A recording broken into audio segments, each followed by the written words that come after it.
गोला बनाकर आओ नाचो, झूमे गाए ताक धना, दोनों हाथों को फैलाकर, हाथ मिलाए ताक धना, हाथ मिलाए ताक धना, गोला बनाकर आओ नाचो, झूमे गाए ताक धना। ओहो हम सब कितने हैं, सब आ जाए ताक धना, सब आ जाए ताक धना। ताली दे दे करके नाचे, ताली दे दे करके नाचे, मिलकर गाए ताक धना, मिलकर गाए ताक धना। एक साथ ही पाँव उठेंगे, एक साथ ही पाँव उठेंगे, घूमेंगे फिर ताक धना, घूमेंगे फिर ताक धना। एक साथ गोला घूमेगा, एक साथ गोला घूमेगा, चक्कर खाकर ताक धना।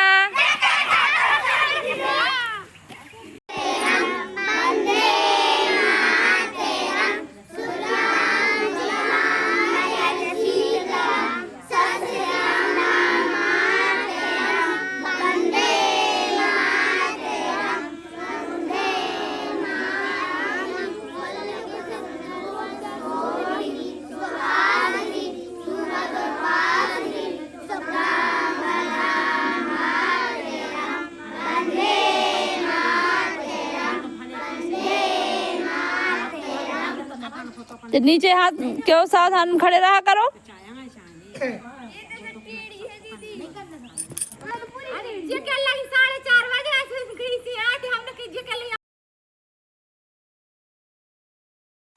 हेलो दोस्तों, welcome to my new blog. तो आप सभी का मेरे नए ब्लॉग में स्वागत है। और कैसे हैं आप सब? आशा करते हैं कि आप सभी बहुत बहुत बहुत अच्छे होंगे और ईश्वर से यही कामना करते हैं कि सब स्वस्थ रहें, मस्त रहें। तो आज का जो ब्लॉग है हमारा शाम के 4 बजे से शुरू होता है। अभी हम स्कूल में हैं और बच्चों को कुछ गतिविधियां वगैरह करा दी हैं और राष्ट्र गीत भी करवा दिया है। इसके बाद हम 4:30 बजे घर निकलने के लिए तैयार रेडी हो गए हैं दोस्तों। तो आज शरद पूर्णिमा का दिन बुधवार है और 16 अक्टूबर है।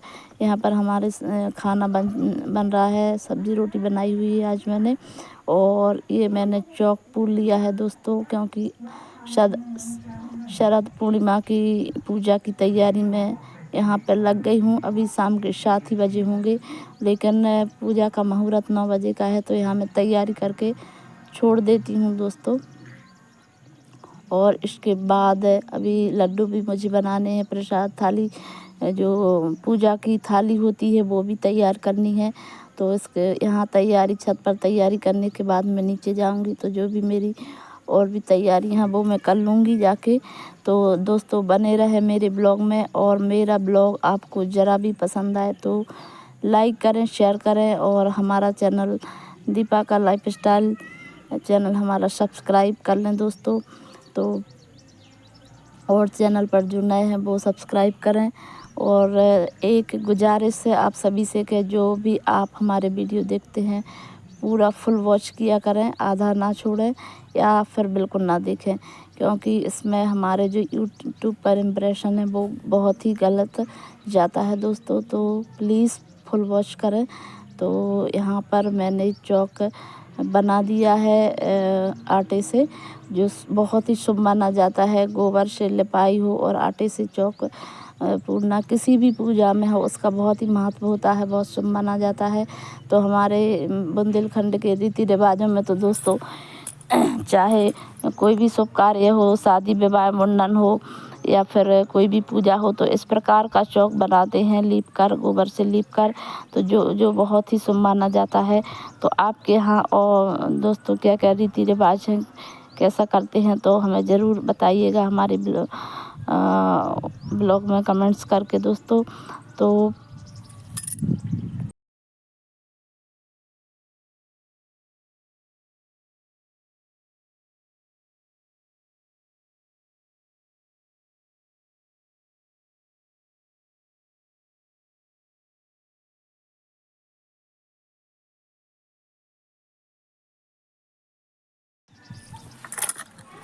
तो पूजा की कुछ तैयारी मैंने कर ली है। अब दोस्तों मुझे बनाने हैं लड्डू, और ये मैंने 1 किलो मावा लिया है, और हमारे यहाँ तो सिर्फ 3 पाव मावा के ही लड्डू बनाए जाते हैं। तो यह इसमें से मैं कुछ बचा लूँगी और 3 पाव मावा के लड्डू बनाऊँगी दोस्तों। तो यहाँ पर जो मैं मावा लाई थी दोस्तों बहुत ही शुद्ध है, और क्या कहना चाहिए, घर का बना हुआ है। और जो मेरी बहन रहती है उस पार में चाचा की लड़की, तो उसके यहाँ से उसने ही बनाया था, तो उसके यहाँ से लाए हुए थे। तो बिल्कुल शुद्ध मावा है ये। तो इसको सेंकने की कोई भी ज़रूरत नहीं पड़ी मुझे, और ज़रा सा भी सेंक लेते हैं तो वो गीला हो जाएगा, फिर उसके लड्डू नहीं बनेंगे। तो शुद्ध मावा जो होता है बहुत जल्दी पिघल जाता है, और जिस मावे में मिलावट होती है, जैसे कि मैदा वगैरह मिला देते हैं, तो वो मावा बिल्कुल कड़क होता है। तो ये मावा की पहचान होती है शुद्ध मावा में, और मिलावटी मावा में तो शुद्ध मावा बिल्कुल नरम होता है, ज़रा में पिघल जाता है। और ये देखिए कितना नरम मावा मैं जिस लड्डू बनाने के लिए तैयार कर रही हूँ। और अगर फ्रिज में रख दो तो कड़क हो जाता है, उसके बाद ज़रा सा फ्रिज के बाहर रखो तो ज्यों कहते हो थोड़ा सा हल्का नरम हो जाएगा। अब इसके बाद मैं इसमें शक्कर मिला लेती हूँ, और कुछ मावा मैंने बचा लिया है दोस्तों। तो हमारे यहाँ 6 ही लड्डू बनाए जाते हैं, 3 पाव मावा के।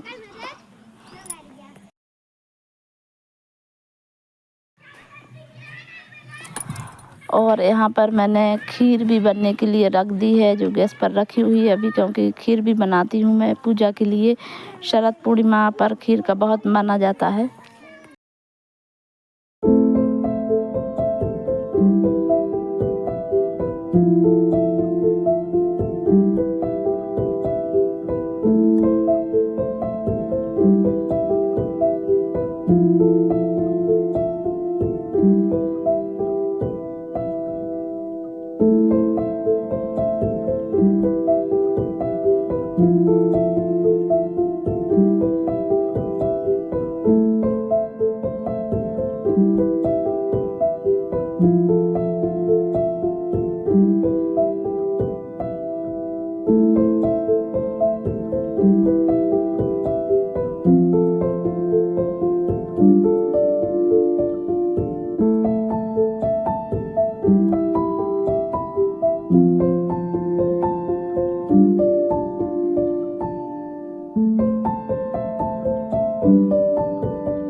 तो यहाँ मैंने 6 लड्डू तैयार कर लिए हैं 3 पाव मावा से दोस्तों। ये देखिए मेरे लड्डू बन चुके हैं। कुछ ज़्यादा ही बन गए लेकिन पूजा में 6 ही रखूँगी मैं। और यहाँ पर खीर भी बन गई है दोस्तों। तो 6 लड्डू ऐसे बनाए जाते हैं कि एक पति के लिए होता है, एक अपने जो सखी होती है सहेली बनाते हैं उसके लिए दिया जाता है, और एक तुलसी माता को चढ़ाया जाता है, एक बाल गोपालों में बांट दिया जाता है, तो 4 हो गए। एक गर्भवती स्त्री को दिया जाता है और एक गाय को दोस्तों। तो इस प्रकार से 6 लड्डू बनाए जाते हैं और 6 ही लड्डुओं की पूजा की जाती है। तो यहाँ पर मेरे कुछ ज़्यादा बन गए लेकिन मैं सिर्फ 6 ही लड्डू की पूजा करूँगी। तो तुलसी दल भी मैंने शाम ढलने से पहले तोड़ लिए थे, तो यहाँ पर रख देती हूँ। और जो भी पूजा की तैयारी जैसे करते हैं हम, सिंदूर वगैरह, घी, अगरबत्ती ये सब थाली में लगा लेती हूँ। श्रीफल नारियल भी रख लेती हूँ दोस्तों। तो पूरी तैयारी करके और मैं अब यहाँ छत पर आ गई हूँ तो महावर लगा लेती हूँ। इसके बाद मैं पूजा स्टार्ट करूँगी दोस्तों। आज अकेले ही पूजा करना पड़ रहा है क्योंकि संध्या भी नहीं है, और जो मेरी बड़ी दीदी हैं जेठानी वो अभी दवाई वगैरह खा रही हैं, तो उनको व्रत नहीं रखने दिया है, इसलिए मुझे अकेले ही करना पड़ रही है। और पूजा तो वैसे ही होती है जैसे और पूजा की जाती है, सिर्फ तुलसी माता, इसमें तुलसी माता की पूजा करते हैं। और होम वगैरह जैसे अन्य पूजा में लगाते हैं तो वैसे ही करते हैं। और लड्डुओं का विशेष महत्व होता है कि लड्डू तो बना ही जाते, तो मेरे लड्डू बन गए थे, महावर भी लगा लिया है मैंने और अब कर दी है। कुछ लोग गुरुवार के दिन इस व्रत को करेंगे, तो कुछ लोगों ने आज रखा है, कुछ गुरुवार के दिन, तो मैंने तो आज ही रख लिया था दोस्तों। तो मेरी पूजा हो गई यहाँ पर स्टार्ट।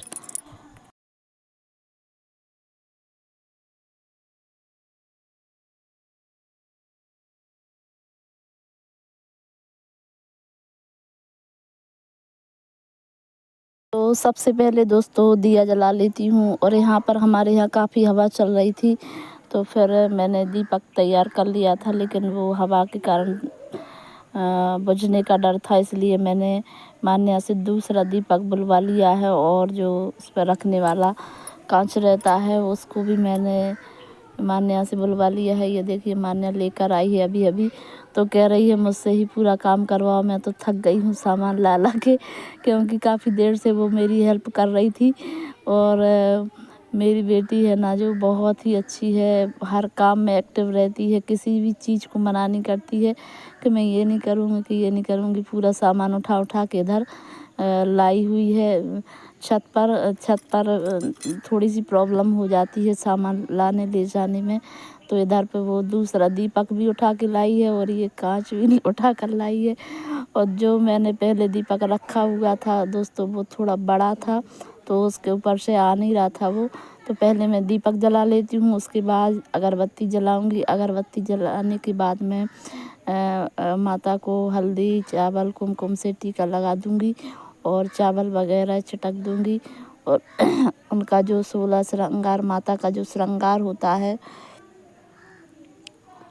वो भी मैं चढ़ा देती हूँ। चूड़ी बिंदी काजल सब कुछ मैं लाई हुई थी यहाँ पर, तो तुलसी माता को वो भी यहाँ पे चढ़ा रही हूँ मैं। और श्रीफल मिठाई तो लड्डू रहते ही हैं, तो इस प्रकार से हमारे यहाँ पूजा हो जाती है। और जब बहुत सारे लोग रहते हैं तो हमारे यहाँ कार्तिक के भजन भी गाते हैं। आज से कार्तिक मास भी शुरू हो गया है, तो बुंदेली भाषा में बहुत अच्छे सुंदर सुंदर गीत गाए जाते हैं, भजन गाए जाते हैं। आप हमारे बुंदेली बीट्स चैनल पर विजिट कर सकते हैं, बुंदेली भजन और कार्तिक भजन सुन सकते हैं दोस्तों, जो हम लोगों ने पिछली साल अपलोड किए हुए थे। तो यहाँ पर कुछ बुंदेली भजन वगैरह मैं आज नहीं गा पा रही हूँ क्योंकि मैं अकेली हूँ।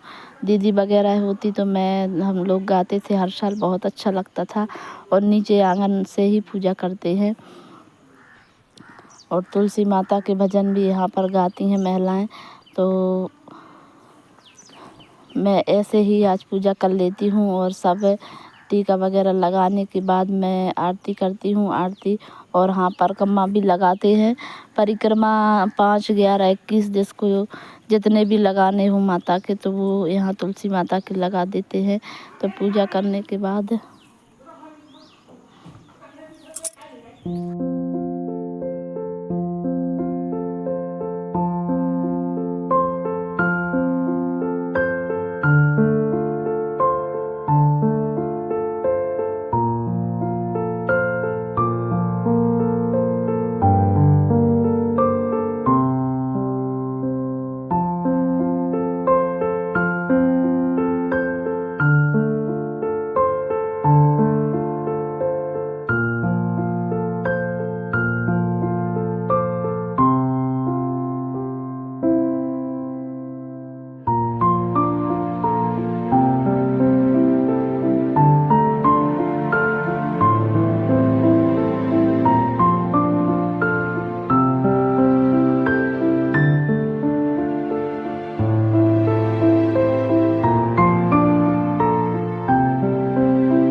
पूजा करने के बाद, परकमल लगाने के बाद दोस्तों यहाँ पर मैंने नारियल भी फोड़वा दिया था शिवांश के पापा से। और नारियल फोड़वाने के बाद मेरी पूजा यहीं पर समाप्त होती है दोस्तों। और अगर आज आपको मेरा वीडियो ज़रा भी पसंद आया हो तो लाइक कर दें, शेयर कर दें और हमारा चैनल सब्सक्राइब करें दोस्तों।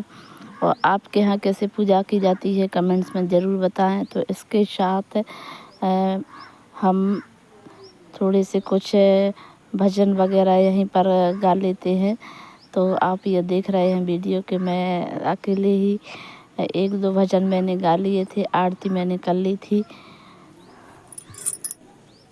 तो इसके साथ ही मैं आज का वीडियो यहीं पर एंड करती हूँ दोस्तों। तो बाय बाय। और हमारा वीडियो देखने के लिए आप सभी को बहुत बहुत धन्यवाद।